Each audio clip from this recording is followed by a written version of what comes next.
मित्रों, मैं ही वो व्यक्ति था, वो मिशन स्टेटहुड था सुनील डिम्पल का, जिसने 5 अगस्त 2019 के बाद जब तमाम political parties, national conference, Congress, PDP, Kashmir की पार्टियां और जम्मू की पार्टियां तमाम चुपचाप डर के मारे माहौल में चुप बैठी हुई थी, खामोश बैठी हुई थी और वो बाहर झांक झांक करके देखते थे कि जम्मू का डोगरा बेटा किस तरीके से ये जंग लड़ रहा है आर्टिकल 370 की, रियासत के दर्जे की। और मैंने ही वो शख्स था, वो जम्मू का डोगरा, जिसने कश्मीर की पार्टियों को, गुपकार को वहाँ पे फेंक करके और इन तमाम नेताओं को जो खुद को साबका चीफ मिनिस्टर इनके लिए जम्मू में इनको जिंदा किया था। हाँ, आप पत्रकार मित्रों का बड़ा सही सवाल है कि मैंने जब कांग्रेस, नेशनल कॉन्फ्रेंस, पीडीपी को इकट्ठा किया था, आज ये सारी अलग पार्टियां हो गई हैं, तो आपने सही पूछा कि मिशन स्टेटहुड किसके साथ जाएगा। तो सबसे पहले मैं आप पत्रकार मित्रों को बता दूं कि मिशन स्टेटहुड जो भी रियासत के दर्जे की जंग लड़ेगा, नंबर 1, जो भी आर्टिकल 370 की जंग लड़ेगा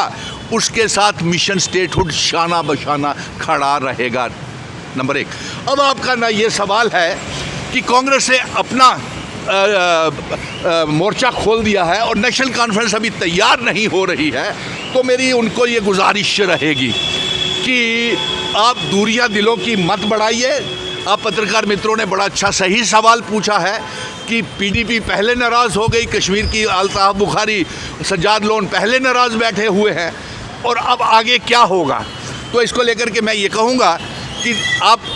इकट्ठे मिलकर के रियासत के दर्जे की जंग को लड़े, क्योंकि भारतीय जनता पार्टी जम्मू कश्मीर को रियासत का दर्जा कभी वापस नहीं देना चाहती है। और यहाँ तक कि पार्लियामेंट का सेशन जो चल रहा है उसमें कोई बिल भारतीय जनता पार्टी रियासत के दर्जे की वापसी का नहीं लाएगी। और नंबर 3, हमारी ये मांग है कि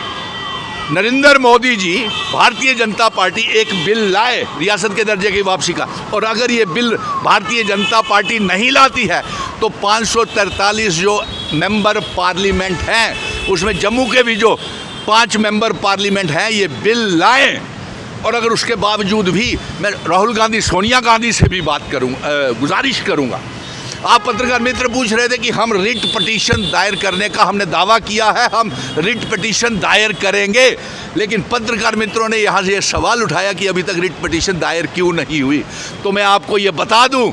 कि ये रिट पटिशन कोई स्कूल के हेडमास्टर को दरख्वास्त देने वाली रिट पटिशन नहीं है। ये रिट पटिशन सुप्रीम कोर्ट में दायर करनी है, क्योंकि उसमें बहुत सी खामियां इसके फैसले में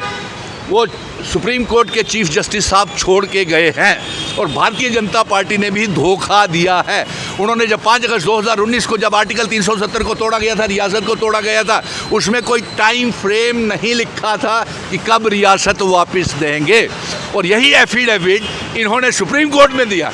कि रियासत वापस देंगे, लेकिन वहाँ भी कोई टाइम लाइन फ्रेम नहीं रखा था। इसलिए जम्मू कश्मीर के लोगों को ये लोग धोखा दे रहे हैं। जम्मू का डोगरा बेटा अभी जिंदा है। और यही नहीं, एक और मैं बहुत बड़ा ऐलान करना चाहता हूँ आप पत्रकार मित्रों को कि एक बहुत दुखद मातम जम्मू कश्मीर में छाया हुआ है परवेज़ अहमद की,